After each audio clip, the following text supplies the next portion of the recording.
word like pussyfoot. It's perfectly clean, but when you say pussyfoot, there's a little giggle. Because people know that with a little help, this word could be filthy. No matter what form of the verb you try, it's clean as a verb. But pussyfoot could be a noun. It could be a noun, pussyfoot. A rare disorder. A female birth defect. Hello, boys. I have pussyfoot. God, you sure do, lady. And I love them open-toed shoes you have on. Well, I'd rather have pussyfoot than woodpecker, I can say that for myself. Or beer nuts. God, that must be awful. Beer nuts. The official disease of Milwaukee. I know whenever I see the little canister behind the bar, I drop in a couple of dollars for beer nuts. I think we need a lot more research on beer nuts or cotton balls, which is the dreaded final stage of beer nuts. When my beer nuts turn to cotton balls, I'll be heading home to you. It's an old Southern hymn. Lots of little phrases like that in the language that don't quite say what they mean. Take a shit is another one. Take a shit? You don't take a shit, you leave a shit. That's the whole idea. To leave it.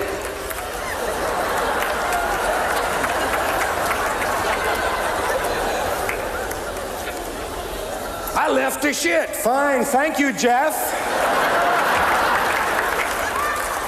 Where'd you leave it? In the icebox. I'm gonna take a shit. Don't take one of mine. I only have 2 left and the weekend is coming up. Why don't you go home and take one of your own shits? Guy's always mooching off me. He must think I'm made of shit or something. Boy, that shit don't grow on trees, you know. Well, enough of that shit.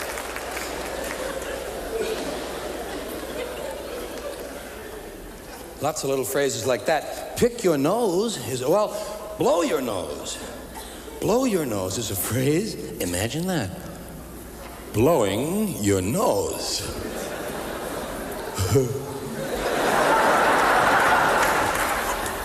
I don't believe they really mean that, do you? You can't blow your nose. I believe it's physically impossible to blow your nose. You might get somebody else to blow your nose. But it would have to be a real good friend. Cocktails. Another clean word. You can advertise them. You can put up signs all over town. Cocktail. As long as you use both halves of the word, perfectly fine. But you can't advertise either one of those 2 items if you break those words in half. They'll come and take your sign down. Cocktail. It's okay. It depends on how you say that kind of word. You ladies like some cocktails? Hey, lady, you want a cocktail?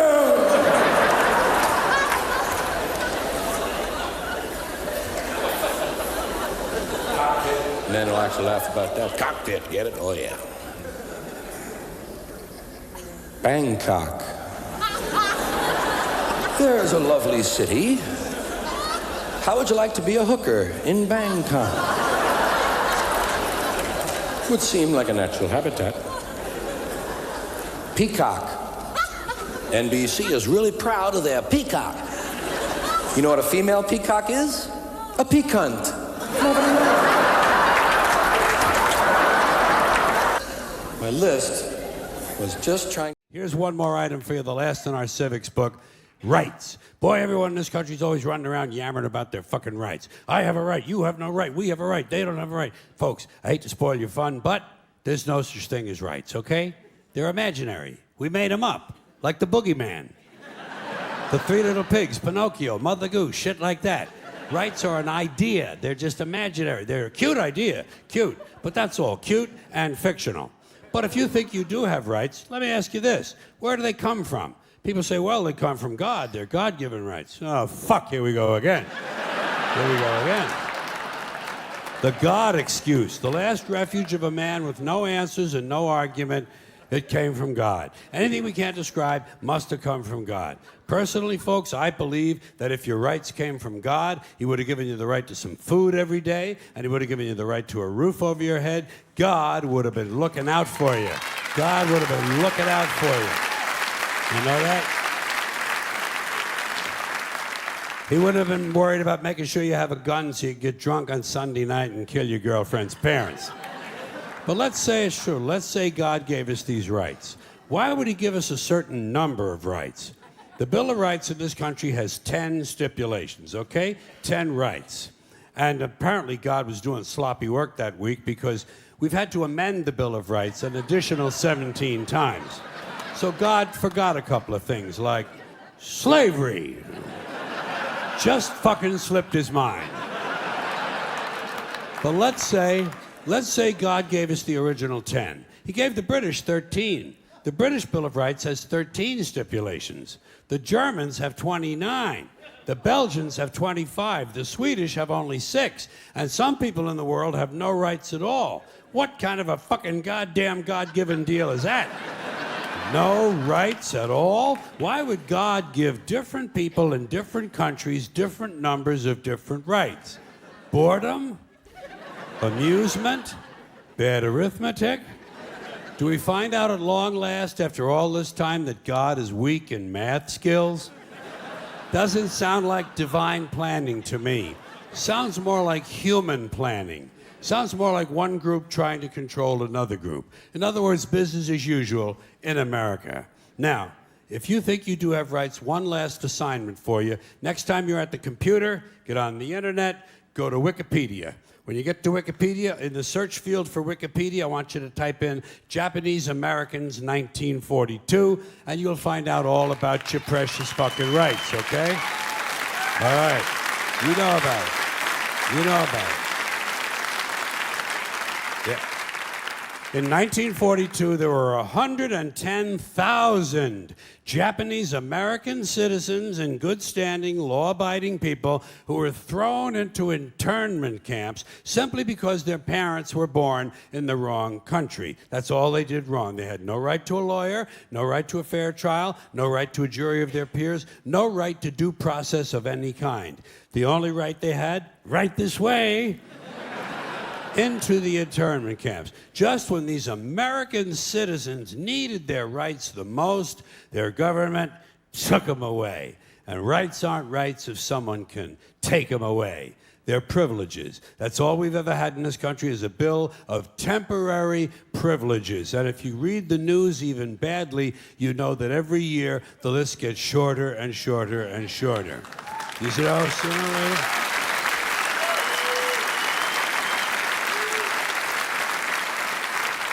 Yeah. Sooner or later, the people in this country are going to realize the government does not give a fuck about them. Government doesn't care about you or your children or your rights or your welfare or your safety. It simply doesn't give a fuck about you. It's interested in its own power. That's the only thing, keeping it and expanding it wherever possible. Personally, when it comes to rights, I think one of two things is true. I think either we have unlimited rights or we have no rights at all.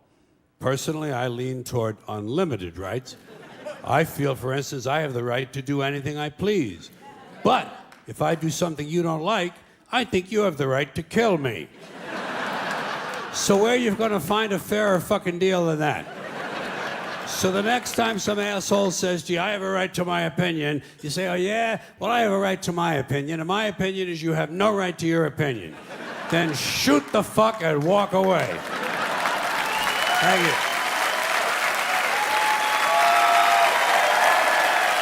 Does the time bother you?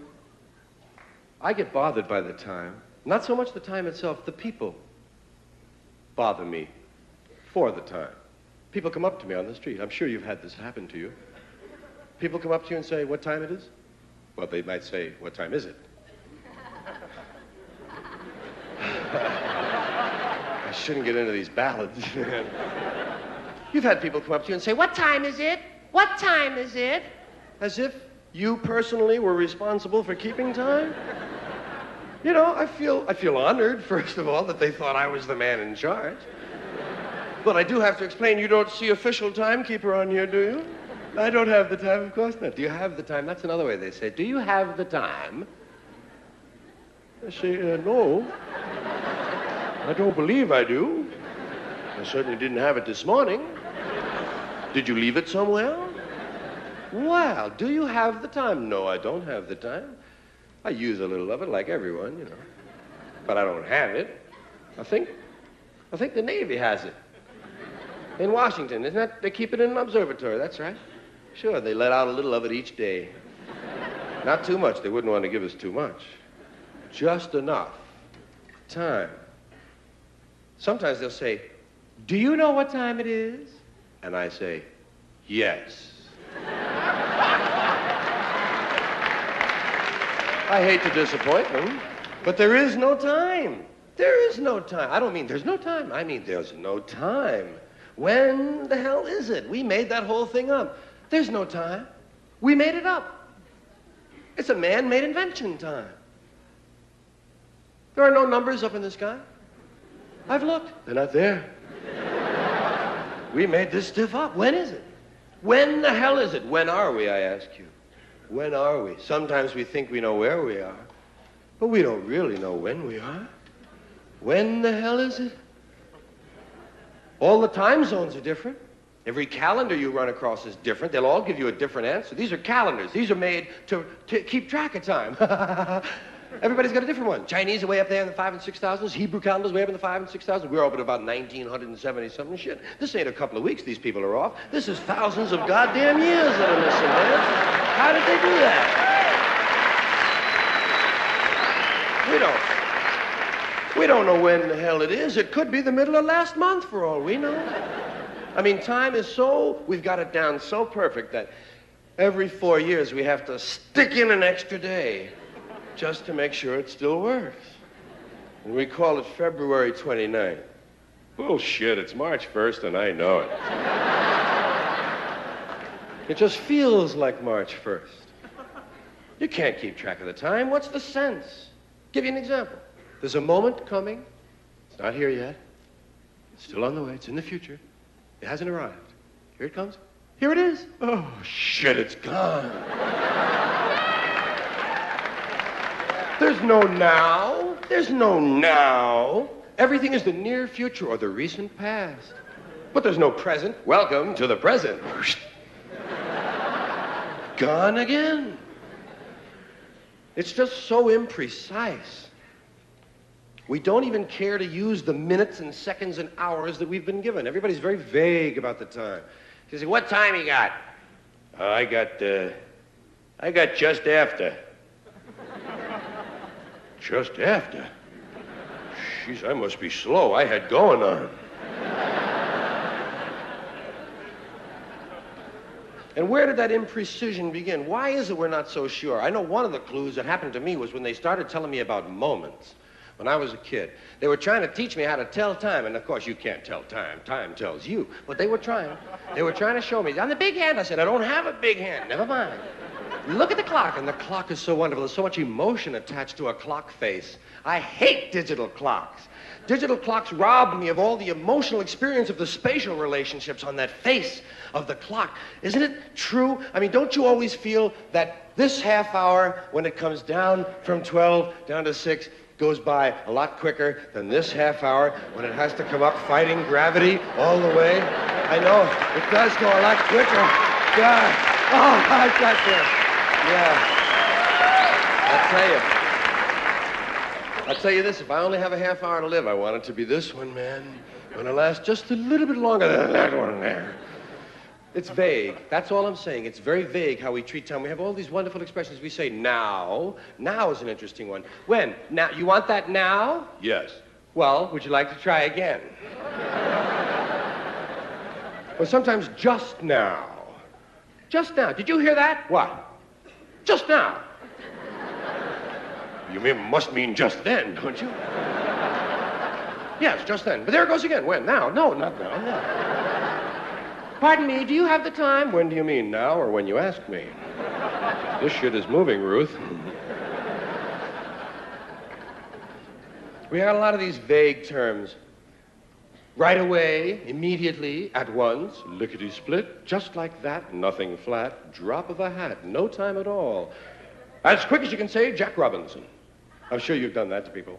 I'll be back before you can say Jack Robinson. Jack Robinson, you're not back. How about a jiffy? A jiffy.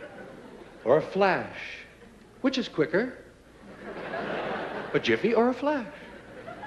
I think there are 2 flashes in a jiffy myself. But God knows how many jiffies there are in 2 shakes of a lamb's tail. And why did they use 2 shakes of a lamb's tail? What's wrong with the basic unit of measurement? 1 shake of a lamb's tail. We can do our own arithmetic, thank you. Belched a little there. Tried to swallow that one. Then we have words like soon. Soon. That's a very emotional word. There's a lot of potential for drama in that word soon. Soon.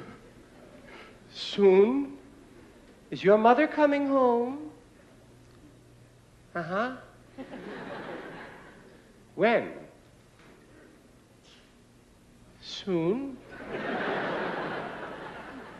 Real soon. As soon as she can. Sooner than you think.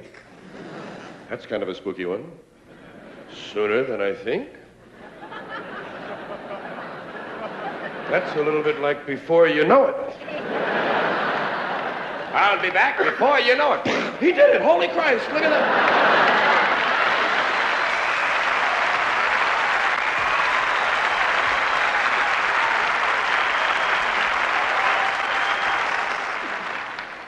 And we go on with these terms that we use, these vague terms of time. One of these days, before long, any time now. Well, that's true. Everything's going to happen any time now. Any day now. That's kind of a snotty one, any day now. Hey, I'll be giving you that $5 I owe you, Bill. Yeah, any day now. Sooner or later, now and then, once in a while, from time to time, in a little while. In a little while. Well, it'll just be a little while. That's a wonderful one. I just love that. It sounds so benign. Just a little while. Couldn't hurt you, could it? You can wait a little while. It'll only be a little while longer. Just a little while. That's so different from a short time. Short time. Sounds almost terminal, doesn't it? You only have a short time.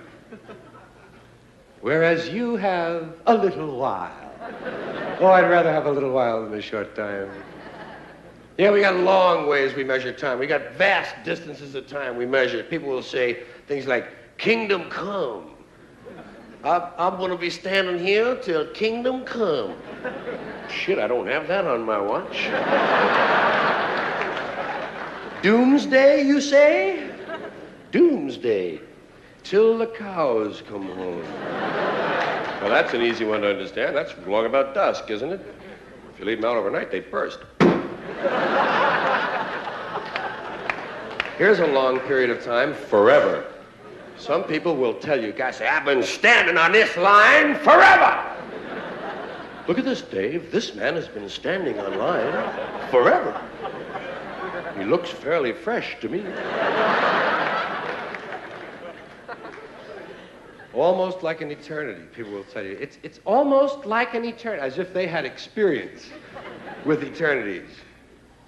Now, you must have a favorite period of time. I have some favorites. I just want to try a few of them on you. It isn't easy to select a favorite period of time, so many of them are attractive, but there are little periods of time that that you might relate to.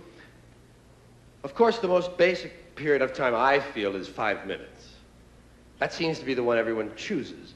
If they need to think of a period of time real quickly, they just go, 5 minutes, just 5 minutes. I'll be there in just 5 minutes. Give me 5 minutes, would you please?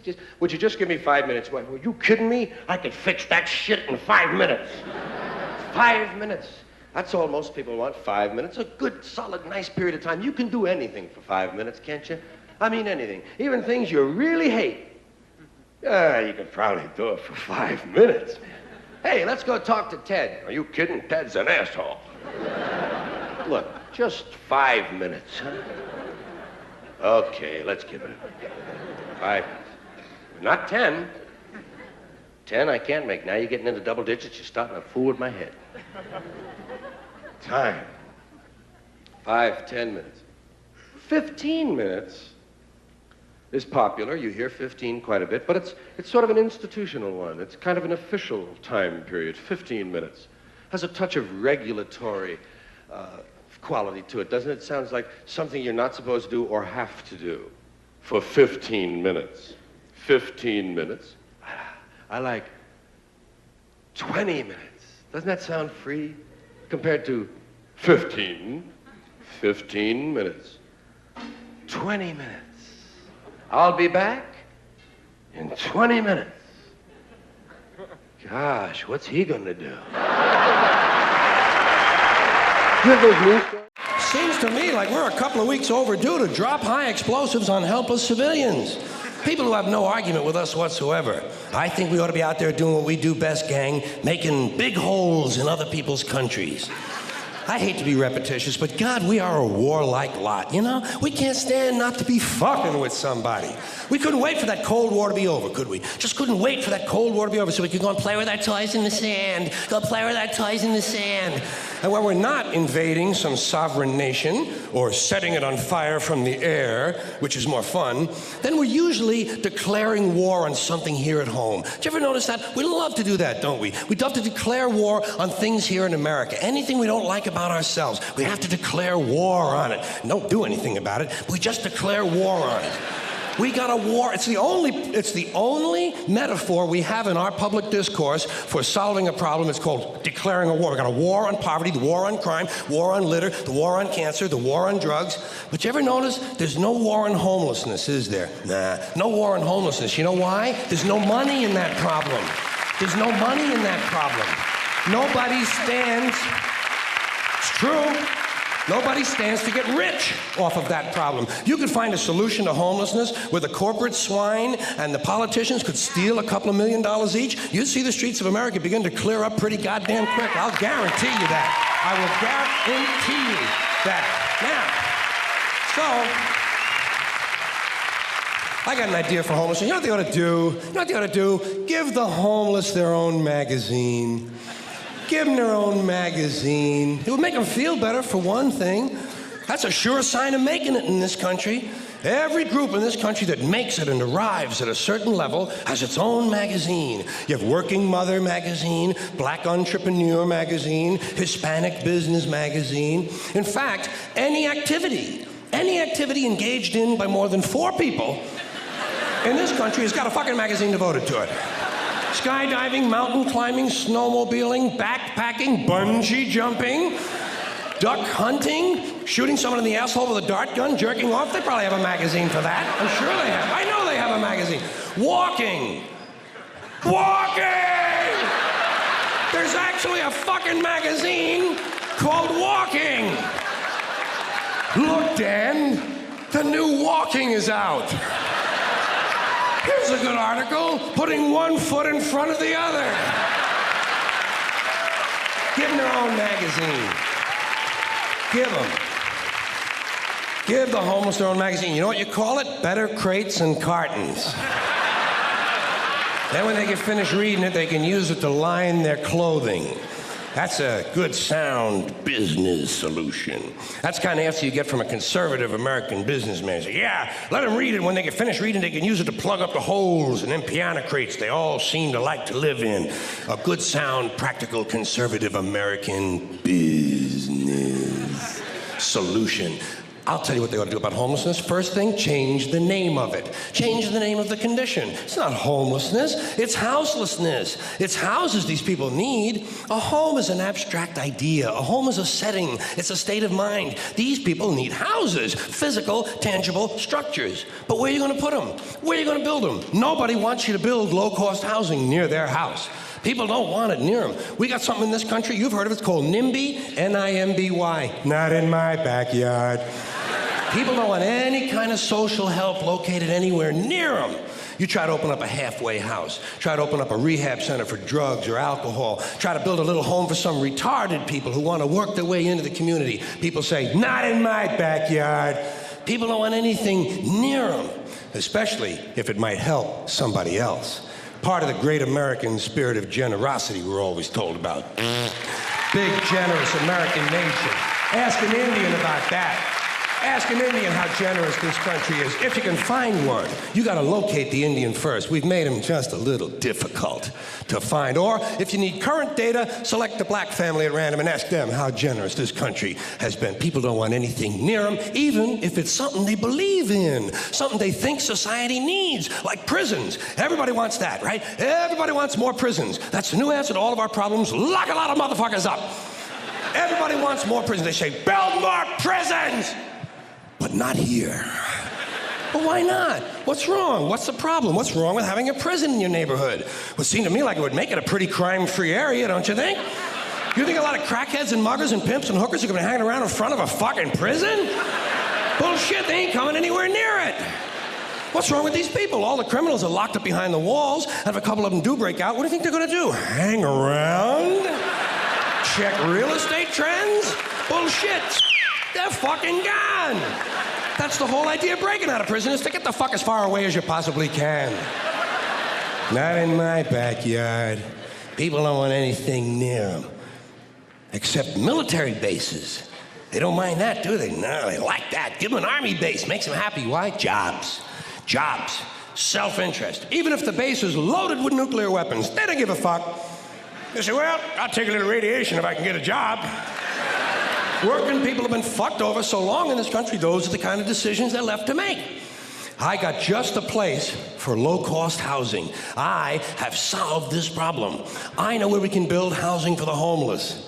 Golf courses. Perfect. Golf courses. Just what we need. Plenty of good land in nice neighborhoods. Land that is currently being wasted on a meaningless, mindless activity engaged in primarily by white, well-to-do male businessmen who use the game to get together to make deals to carve this country up a little finer among themselves. I am getting tired. Really tired. I am getting tired of these golfing cocksuckers in their green pants and their yellow pants and their orange pants and their precious little hats and their cute little golf carts. It is time to reclaim the golf courses from the wealthy and turn them over to the homeless. Golf is an arrogant, elitist game, and it takes up entirely too much fucking room in this country. Too much fucking room in this country.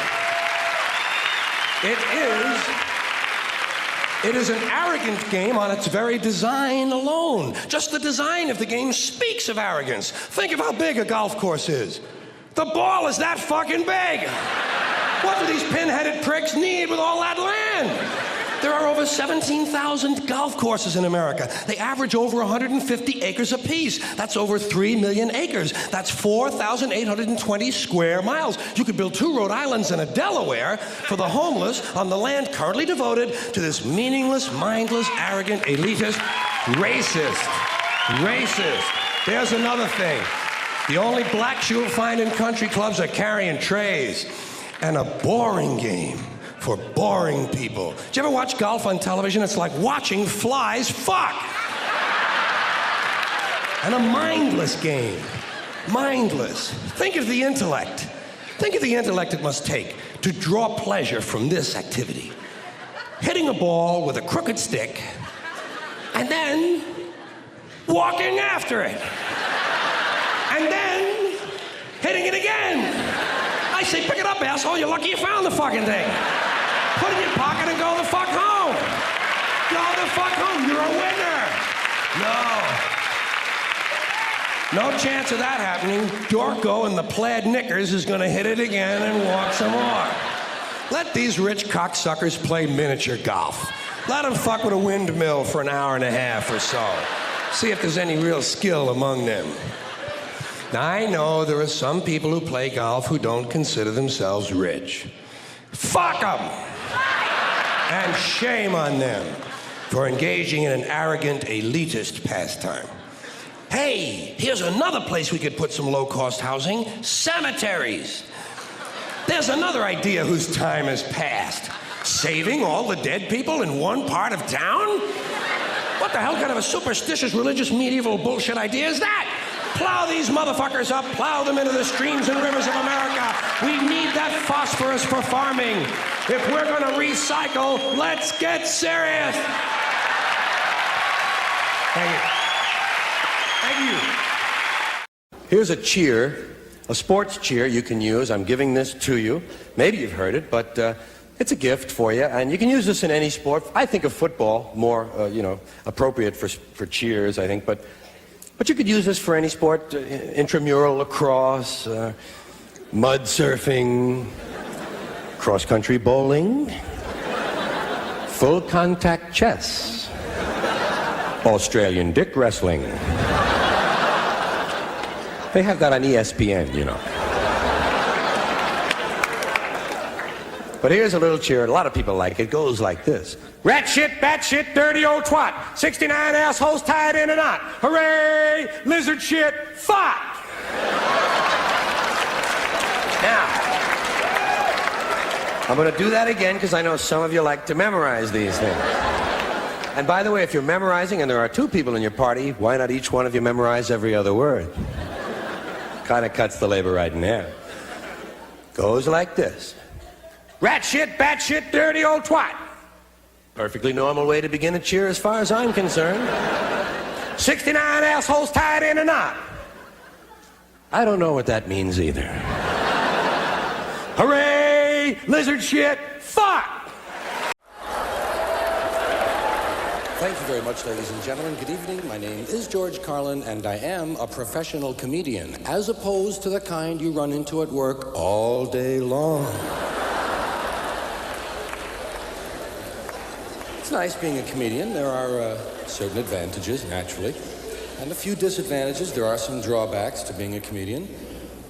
No one on death row has ever said, "Before I die, I want to talk to a comedian."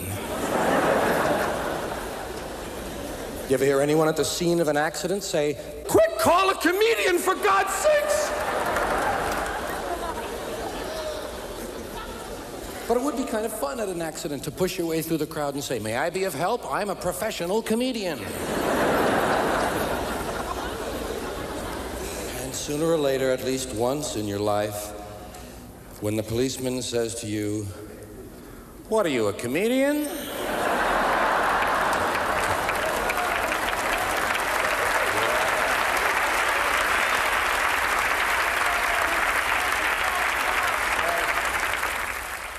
You've got to look him right in the eye and say, "Actually, yes." Even criminals have no respect for comedians. What do they say first thing they do when they hold you up? "Don't try anything funny." First one makes a funny move gets it. Whenever they're not looking, I go,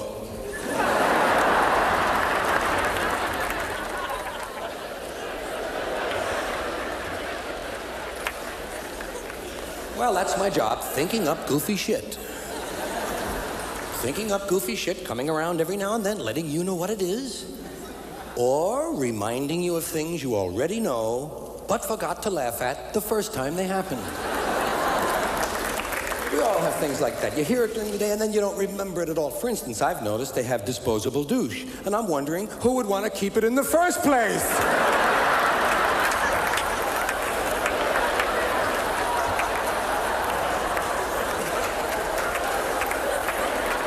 I do have a lot, not a lot, but I have some notes over here.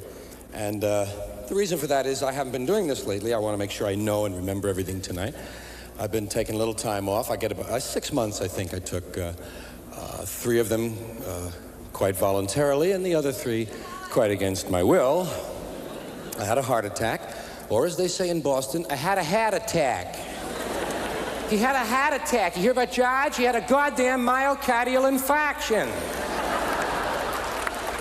I had a hat attack. Fortunately, my pharmacist, my cardiologist, and my doctor give me CPR. But I would like to bring you up to date on the Comedians' Health Sweepstakes. As it stands right now, I lead Richard Pryor in heart attacks 2-1. I am ahead. That's right. Now, however, Richard still leads me 1-0 on burning yourself up. Well, the way it happened was, first Richard had a heart attack, then I had a heart attack, then Richard burned himself up, then I said, fuck that, I'm gonna have another heart attack.